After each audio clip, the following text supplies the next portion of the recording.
So obviously there have been some accusations. I take these very seriously, and I want you guys to hear this from me. I've talked to my lawyers and they've helped me to prepare a statement which I will be reading from. So this is very common in the fitness industry, way more common than you would think. Thankfully, more and more people are being honest and transparent about their use. And so I thought it would be the right time for me to be honest and transparent with you guys as well. I know some of you iron purists might be disappointed, but it's important for me to get this off of my chest. So I'll just explain why I made this decision, and while I know a lot of you will be disappointed and you might not agree with it, I hope you will at least understand why I've done what I've done. Now, first of all, it was surprisingly easy to get a hold of. In pretty much every gym that I've ever been to, it was right there in the open. Everyone could see it and use it if they really wanted to. In the modern era, it's pretty much just a part of fitness culture, and I think it's important at this point to just accept that. In fact, there's really almost no stigma even attached to it anymore, and a lot of people are openly showing themselves doing it on camera. And if you can do this and make your weight training way more effective, why wouldn't you use it? And so pretty soon after starting using it, I could feel the difference. My training changed pretty dramatically. I felt more blood flow, more vascularity, my work capacity increased, as well as my ability to recover between sessions. Everything changed, and I just felt so much better when training. I felt superhuman. It was unbelievable, and I knew that I couldn't go back to training without it, and I just couldn't stop. And eventually I could actually feel it impacting my health. I could feel it impacting things pretty dramatically. My resting heart rate changed quite a bit.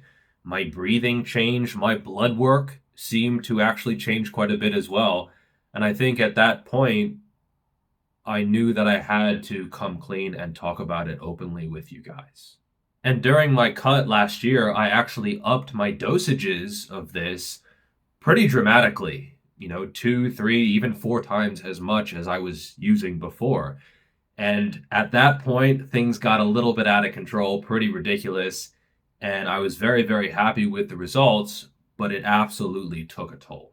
And at a certain point, I was deploying it almost every single day. And I wish that I could say that I only used it transiently, but the actual truth is that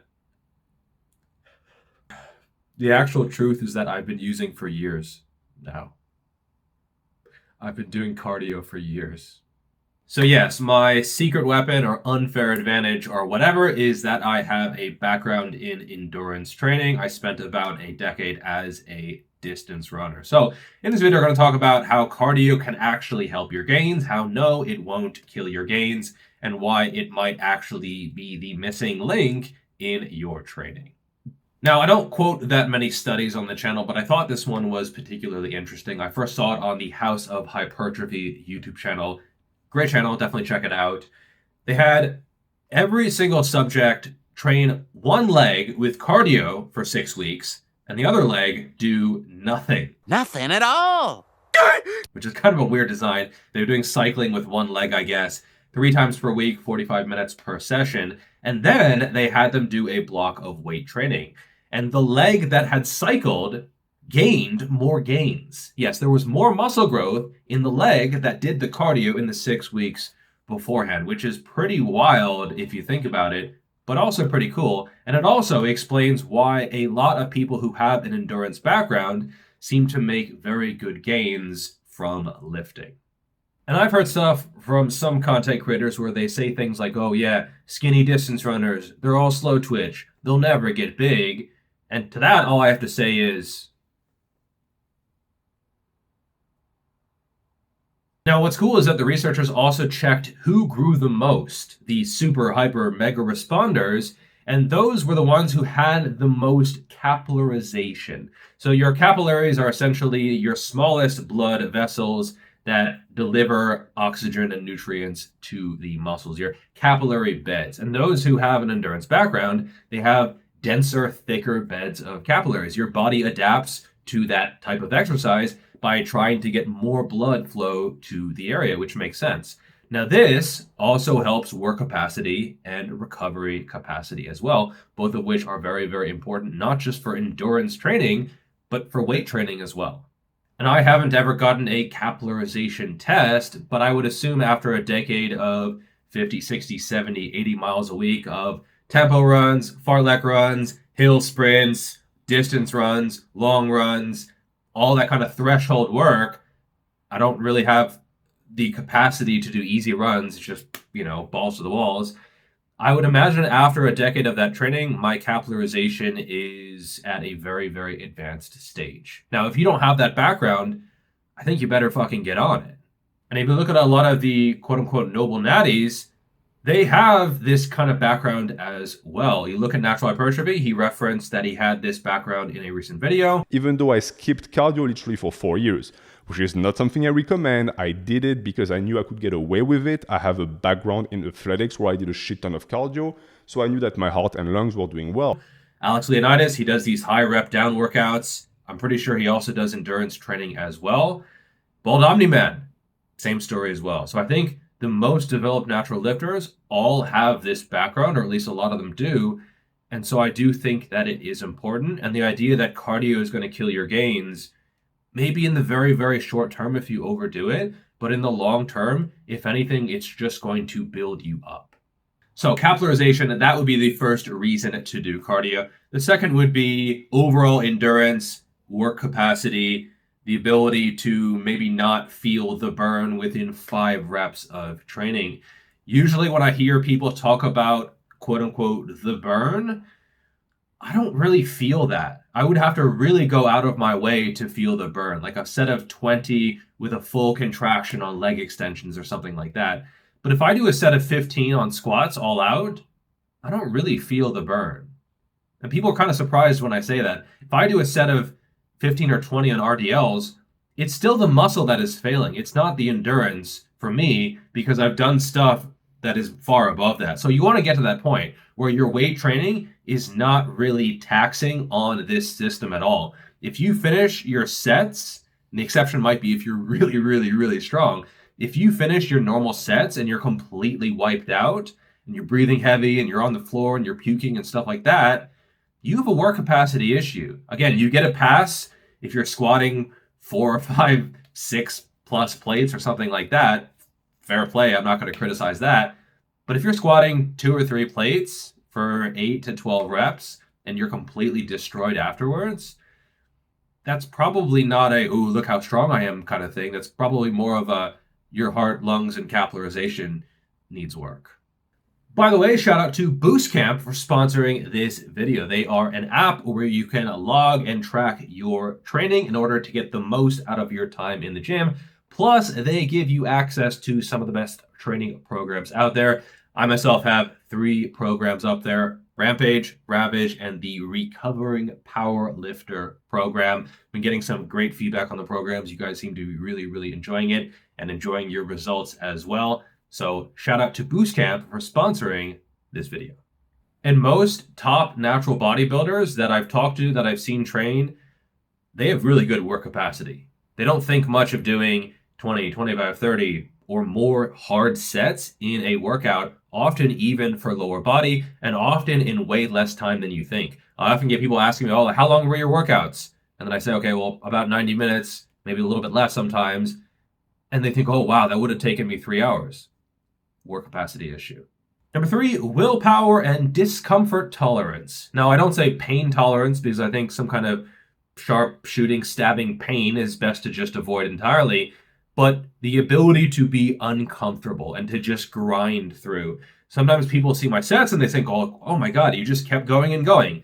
That's maybe some nature, but I think a lot of it is nurture. The nurture of doing a lot of hard as shit cardio. That's another thing. I see a lot of people do their cardio way too easy. Way too easy. I mean, 30, 40 minutes, nothing wrong with that. But if you're able to do 30 minutes of cardio and then you finish and you're just like, oh, well, cardio's done. I'm not saying not to do that. I'm not saying it doesn't have any benefit, but I do think there might be some benefit in doing your cardio really fucking hard. Like to the point where you're basically getting spat out the back of the fucking treadmill and you're holding on for dear life. That kind of stuff. I think there is benefit to that, not just physiologically, but mentally as well. Because anything else you do in the gym compared to like a VO2 max test type of shit is just a complete cakewalk. Number 4, appetite and digestion. Endurance athletes can typically put away lots of food. We hear stories about Michael Phelps pounding down 10,000 calories a day, that kind of stuff, or even more. And your body just gets used to processing food because it has to, because your output is so much that your input has to be at least enough to compensate for that. When an endurance athlete stops doing endurance training and starts lifting weights, I mean, I've seen some crazy stuff because they're used to eating that much food. And so getting in a surplus is absolutely no issues. Plus, they have the nutrient delivery system anyway. Plus, they have the work capacity and the recovery capacity. And so, yeah, the idea that like skinny distance runners can't get big is mostly bullshit. I don't think there's really any scientific evidence to support that whatsoever. If anything, it's the exact opposite. Number 5, recovery capacity. So it's not just helping you lift weights when you're lifting weights because you have more endurance. It's not just helping you when you're doing it as a blood flow while you are doing that cardio, but it's helping you all the fucking time. They've done studies, 60% of the time it works every time. That doesn't make sense. So when you're asleep, probably helping you. When you're walking around, probably helping you. When you're sitting down recording the video for YouTube, it's probably helping you. So when people are like, how do you recover so fast? Well, my network of roads to deliver nutrients to where they need to be is probably better than the average person. What are my practical recommendations? Am I saying that you should do no weight training and only cardio and then do weight training after because that's what the study did? No, I think you can actually do both at the same time. Oh, what about the interference effect? Well, I think that is massively overblown. And the studies that find an interference effect generally have to have them do pretty ridiculous amounts of training, both right around the same time period. So you kind of have to do protocols that no one would ever actually do, at least if they had any idea of how to properly program their program. I think that running in particular, the impact can impact your recovery, but I also think that you can probably get used to it. I don't run as much anymore because I'm almost 230 pounds, and so it is a little bit tough to recover from at that point. Not even muscularly, just on the joints. But there are so many other forms of cardio: incline treadmill walking, elliptical, swimming. I mean, I played squash the other day. There are lots of options to get your heart rate up and keep it up that I think you can basically do whatever you prefer and whatever you're going to be able to do consistently. Now, Greg Nuckols actually had a really good article on this one a while back as well. And I quote, "We're in an awkward situation where the results of aerobic training seem to have a positive impact on hypertrophy, but the aerobic training itself generally has a neutral to negative impact on hypertrophy in resistance-trained individuals." And his theory is what limits muscle growth in the long term, why you kind of hit that plateau, is a lack of energy. Doctor, we have a successful fusion reaction. Basically. So it's the idea that your body senses that it doesn't have enough energy as it gets bigger and bigger and bigger, and so it kind of just puts a cap on muscle growth. Whereas if you have an endurance background, if you have that thick, juicy, dense bed of capillarization, your body's like, all right, well, we're good to keep growing, and so it just keeps growing. And so I hope this video has maybe changed your opinion on cardio. It's not just for these distance running nerds. It might actually be what is holding you back. Being in good shape can help your shape. Anyway, if you like this video, definitely check out my books. They do include more specific cardio recommendations, which could be helpful in setting all that stuff up around your weight training. I think you can do both at the same time if you know how to set it up correctly. Thank you so much for watching, and I'll see you in the next video. Peace.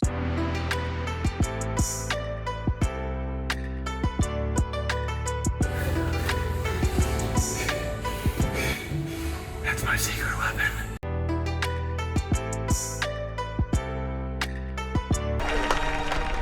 This is a breakthrough beyond your father's dreams. Thank you. We're producing 1,000 megawatt surplus.